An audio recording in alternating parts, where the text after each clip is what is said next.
नमस्कार दोस्तों, मैं हूं आपका अपना विनोद कुमार तुषार और आप देख रहे हैं बढ़ते बेक ऑफ कदम मेरे साथ। आइए जानते हैं इस समय की विशेष खबर।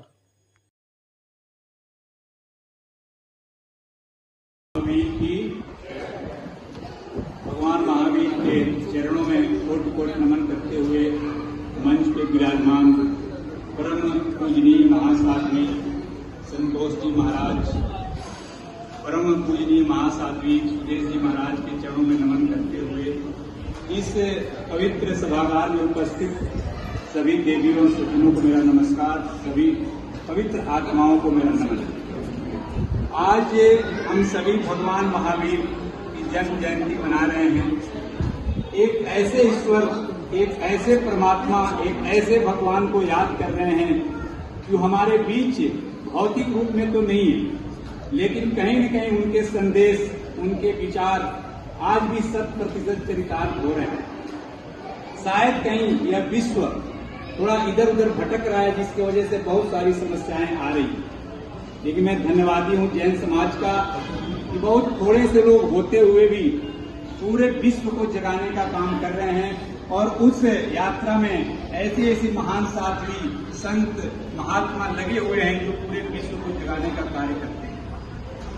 मैं समय की मर्यादा को रखते हुए आऊंगा मुख्य विषय पर कि महावीर स्वामी ने तो बहुत सारे संदेश दिए, लेकिन उसमें जो अहिंसा परमो धर्म, जो सबसे मूल मंत्र है जैन धर्म का, जैन समाज का, जिसको मैं बार बार बोलता हूं कि जैन नहीं, ये जन जन का धर्म है, यह ऐसा संदेश देता है कि हर सर्वजन इसको धारण करके और इस सृष्टि को आगे बढ़ा सकते हैं।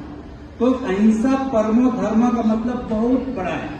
जैसे मेरे नाम के आगे भाई सुरेश जी जैन ने लगाया पर्यावरण सेवक, तो वह मंत्र हमारे पर्यावरण तक जाता है। मैं तो बहुत प्रभावित हूं जैन समाज के मूल मंत्रों से, जिन्होंने हमारे भौतिक 5 तत्व हैं, महाभूत तत्व हैं इस ब्रह्मांड के और हमारे पिंड के भी, उन तत्वों का भी आदर करना हमें सिखाया, उनमें भी जीव के दर्शन कराए।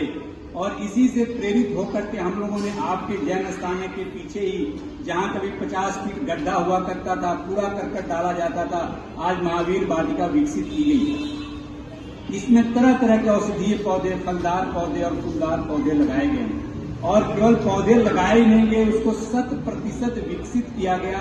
उसी परंपरा को आगे बढ़ाते हुए हम लोगों ने उनकी वर्षगांठ मनाना शुरू किया। और धन्यवादी है पवित्र, बहुत ही भाग्यशाली पवित्र महावीर वाटिका, जहां इस तरह के हर कार्यक्रम की शुरुआत होती है। हम लोगों ने पौधों की वर्षगांठ, पौधारोपण की वर्षगांठ मनाने की शुरुआत तो की। उसके साथ जब हमारे श्राद्ध आते हैं, जब हम अपने दिव्य पूर्वजों के आत्माओं को याद करते हैं, उस समय भी यहाँ पे पेड़ पौधों की आत्माओं के शांति के लिए हम लोगों ने हवन किया और पीपल का वृक्षारोपण किया। तो यह सारी चीजें हमें जैन समाज से सीखने का अवसर मिला, और मैं बहुत ही धन्यवादी हूँ ऐसे जैन सभा मोहाली का कि हमारे हर तरह के कार्यक्रम में, चाहे हम लोगों ने ट्री एम्बुलेंस की शुरुआत की है, चाहे पौधों की अस्पताल की शुरुआत की है, हर समय हमारे बड़े भाई प्रधान श्री अशोक जी जैन अपने पूरे टीम के साथ तन मन धन से खड़े मिलते हैं। और आगे भी एक पर्यावरण धाम की विकसित करने की भगवान महावीर की कृपा हुई है, आदेश आया है कि आपने तो ट्री एम्बुलेंस चलवाया, पौधों का अस्पताल चलवाया, एक ऐसा धाम की स्थापना हो जहां पर्यावरण की बात हो, और वहां वास्तव में वहां से जैन समाज का संदेश जाएगा जो 5 तत्वों के लिए जाएगा। तो एक पर्यावरण धाम की भी स्थापना की योजना है। हो सकता है कभी आपके भी चरण पड़े वहां पे, क्योंकि शुरुआत उत्तर प्रदेश के गोरखपुर से थोड़ा आगे, जहां आपका पावानगर पड़ता है, वहां से थोड़ा दूर, और फिर वैशाली के बीच में वो जगह होगा। और जैसे ही वो विकास रूप लेगा, विकसित होगा पर्यावरण धाम, आप सबको निमंत्रण दिया जाएगा। तो आइए, समय की सीमा को देखते हुए इन्हीं शब्दों के साथ फिर मैं एक बार भगवान महावीर के चरणों में नमन करता हूं। और हम लोग क्या बोल सकते हैं, उन्होंने जो कुछ दिया है, मैं एक शब्द में यही बोलूंगा कि आप सभी जुड़े हुए हैं, कि केवल एक दिन के लिए महावीर जयंती न मनाएं, इसको जन जन तक आप लेके जाएं, आप सृष्टि का कल्याण कर सकते हैं। और एक लाइन बोलूंगा, भगवान महावीर देते हैं सब कुछ, हम भी तो कुछ देना सीखें। भगवान महावीर के उपदेशों के लिए जीना सीखें और उनके उपदेशों के साथ जीना सीखें। जय महावीर, जय जगन्नाथ।